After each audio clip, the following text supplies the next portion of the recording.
চুরি করতে এসে ধরা পড়ে কপালে জুটল বেদম মার। 3 চোরকে উদ্ধার করে থানায় নিয়ে গেল পুলিশ। তমলুকে নিশ্চিন্ত বসান গ্রামের দীপালি বেরার বাড়িতে চুরি করতে এসে ধরা পড়ল 2 মহিলা সহ এক বাচ্চা। দীপালি বেরার অভিযোগ, দুপুরবেলা তিনি বাড়িতে একাই ছিলেন। সেই সময় 3 জন তার বাড়িতে আসে ভিক্ষার নাম করে। তিনি সেই সময় ঘুমোচ্ছিলেন। তিনি দেখেন 2 জন তার বাড়ির বাইরে দাঁড়িয়ে রয়েছে। তিনি যখন সেই 2 জনের সাথে কথা বলছিলেন তখন দেখেন আরেকজন বাড়ির ভেতর থেকে বেরিয়ে আসছে। তিনি চিৎকার চেঁচামেচি করলে পাড়ার লোকজন জমায়েত হয়ে যায়। 3 জনকেই ধরে ফেলে প্রতিবেশীরা। 2 মহিলার হাত পিছমোড়া করে বেঁধে দেয় এবং ব্যাপক মারধর শুরু করে। মারধরের ফলে তারা স্বীকার করে গয়নার ব্যাগ কোথায় রেখেছে। গয়নার ব্যাগ পাওয়ার পরে পুলিশকে ফোন করে পুলিশ ঘটনায় চলে আসে এবং 3 জনকে থানায় নিয়ে যায়।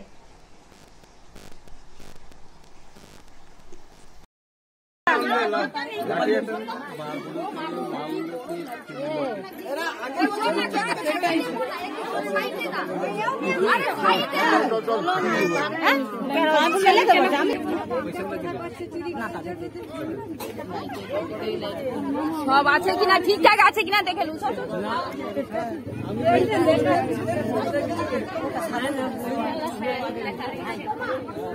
ছায়াও চেন আছে, ছায়াও চেন আছে। একটু হয়ে যাবে মামা মামা মামা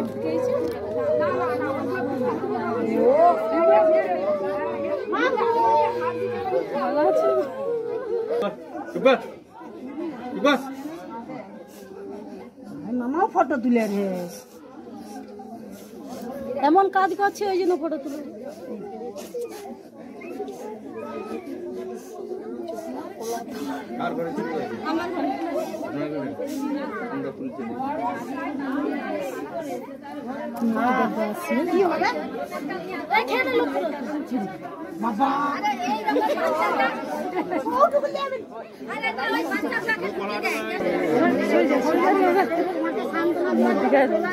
তোমরা কি কি দেখছো?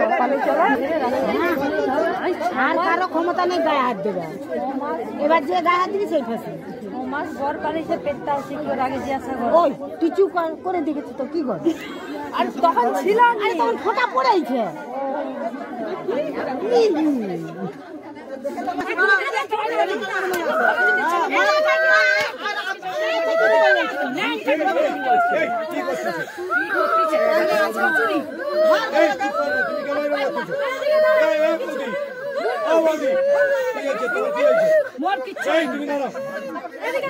দেখো তারও একটা রাগ হবে, তারে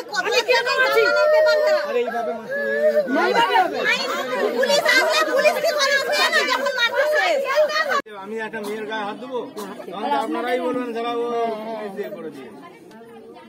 সাধারণ মানুষ খেটে খুটে খায়, তাদের ঘরে যদি ঢুকে যায় কি নিচ্ছে জানি।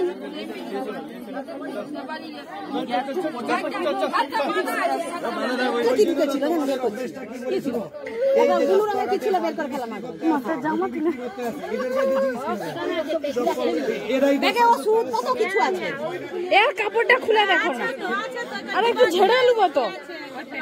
ছায়ার ভিতরে যদি চেন থাকে, আরে ছায়ার চেন থাকে।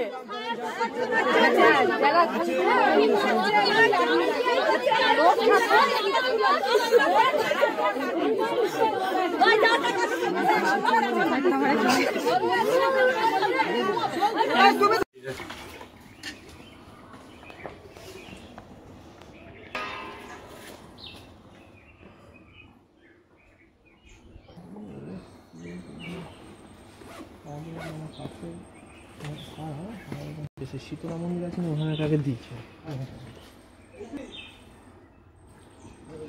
শুয়েছিলাম, হঠাৎ দেখি 3 জন মেয়ে, 2 জন মেয়ে, 1 জন বাচ্চা মেয়ে। আচ্ছা, একজন ঘরে ঢুকে গেছে আর একজন বাচ্চাকে নিয়ে শুয়েছিল। এবার আমার কোনো কারণবশত একটু ঘুম লেগে গিয়েছিল আর কি। এবার ও ঢুকে আলমারি খুলে আমার গয়নার ব্যাগ বের করে নিয়ে পালিয়ে আসতেছে না। আমার ছেলে ওপাশ থেকে ঢুকতে একটা মেয়ে বলতেছে আমাকে ভিক দাও। আমি বলি কে ভিক মাংলো? উঠে দেখি না আমার ঘরের কাছে আরেকটা মেয়ে। আমি অবাক হয়ে কাঁদতে লেগে গেছি। তারপরে বাইরে মেয়েগুলোকে আটকে ধরে রেখে এবার আমি বলি দাঁড়া, আমার দিকে ধরে আমি আলমারিটা খুলি, কি আছে নাকি দেখি না আলমারি থেকে গয়নার ব্যাগই নেই। এবার আমি তখন কাঁদতেছি যে কি গয়না ছিল আপনার? আপনার যেমন হাতে কান এগুলো যেমন থাকে, আচ্ছা এবার ছিল আমি কিছুই খুঁজে পাইনি। আমি যখন কাঁদতেছি তবুও ওরা কিছু বলতেছি না। যখন সবাই পাড়া প্রতিবেশী সবাই মারতেছে তখন বলে যাও ওইখানের কোণে ব্যাগ ফিকা হয়ে আছে। তারপরে যেয়ে দেখলাম আমার যেমন জিনিস সব জিনিস আছে। এবার ওদেরকে কি ধরে রাখছিলেন তিনি? হ্যাঁ ওদিকে বেঁধে রাখছিলাম আমরা, বেঁধে হ্যাঁ। এবার সব জিনিস পাওয়া গেছে, এবার ওদিকে আমরা সবাই মারলাম। এবার পঞ্চায়েত এসে পুলিশের হাতে ওদেরকে তুলে দিল। গ্রামবাসীরা মারধর করেছিল। তারপর সবাই ওরা কি গ্রুপ করে চুরি করার জন্যই বেরিয়েছিল? হ্যাঁ ওই আমার ছেলে আসতে ওই জন্য বলছে ভিক দাও, মানে একটা ওরা হয়তো ক্লু দিচ্ছে যে ওরা বেরিয়ে আসবে। আর সে মুহূর্তে আমিও উঠে পড়ছি, মানে একবার বলতেই উঠে পড়ছি, যেহেতু দিনের বেলা। উঠে থেকে আমার বাড়িতে একজন মেয়ে, আমি বলি কি হলো, ধর করছি। তারপরে ওদিকে ধরে রাখছে। একটা বাচ্চা মেয়েও ছিল, বাচ্চা মেয়েও একটা সাথে ছিল। বাচ্চাকেও চুরির কাজে ব্যবহার করতেছে। হ্যাঁ হ্যাঁ বাচ্চাকেও চুরির কাজে ওরা ব্যবহার করতেছে। আচ্ছা আপনার নাম? আমার নাম দীপালি বেরা। কি ঘটনাটা হয়েছিল? ভিগমার নাম করে এসেছিল 3 জন, 2টো মেয়ে আর একটা ছোট বাচ্চা মেয়ে। একজন ভিগমাগ দিছে আর একজন ঘরে ঢুকে গেছে সাইড দিয়ে অন্য দরজা দিয়ে। আচ্ছা ঢুকে গিয়ে ও আলমারিতে চাবি ঝুলানো ছিল, ওখান থেকে আলমারিতে চাবি খুলে পুরো গয়না সব বেঁধে বের করে নিয়ে নিয়েছে। আচ্ছা তারপরে পাশে ওনার ছেলে ছিল, ছেলে বলে এখানে 3 জন এলো, আরেকজন গেল কোথায়। আচ্ছা ও সন্দেহ জাগছে সঙ্গে সঙ্গে ও গেল গিয়ে না বাইরে মানে বেরিয়ে আসতেছে চুরি করে, সঙ্গে সঙ্গে ধরে ফেলছে 3 জনকে। আচ্ছা ধরে বেঁধে তারপর সঙ্গে সঙ্গে পুলিশকে খবর দেওয়া হয়েছে, পুলিশ এসে ওদেরকে নিয়ে গেছে। আচ্ছা আপনার নাম? আমার নাম সমরেশ বেরা, নিশ্চিন্ত বলছেন। কি হয়েছিল একটু বলবো আমি তো বাড়িতে ছিলাম না, আমি আমার ডিউটির মধ্যে ছিলাম। আমাকে বাড়ি থেকে কল করলো, আমি এলাম, এসে দেখলাম অনেক লোকজন। তারপরে আমাদের পঞ্চায়েত মেম্বার পুলিশকে কল করে, পুলিশ আসে, পুলিশ হাতে থেকে তুলে দেওয়া হয়। বলছি ওদেরকে কি ধরে রেখেছিলেন? হ্যাঁ ওরা আমার গ্রামের প্রতিবেশী, মানে আমার পাড়ার প্রতিবেশী বা আমাদের বাড়ির লোক খুব সচেতন ছিল, ওরা ধরে ওকে বেঁধে রাখছিল। আচ্ছা তারপর পঞ্চায়েত মেম্বার এসে থানার সঙ্গে যোগাযোগ করে ওদিকে থানায় তুলে দেওয়া। কজন ছিল ওরা? ওরা 3 জন ছিল, 3জনই মেয়ে, একটা ছোট বাচ্চা আর 2টো বড় বড় মেয়ে। আচ্ছা এই ঘটনা কি এই প্রথম এখানে ঘটলো? আমার আশেপাশে নাকি পরে আগে মানে পরে শুনলাম যে হয়েছে এইভাবে। ওরা ওই ভিক্ষার চার বেসে এসে বাড়িতে ঢুকে এইসব। আপনার নাম? আমার নাম কার্তিক চন্দ্র।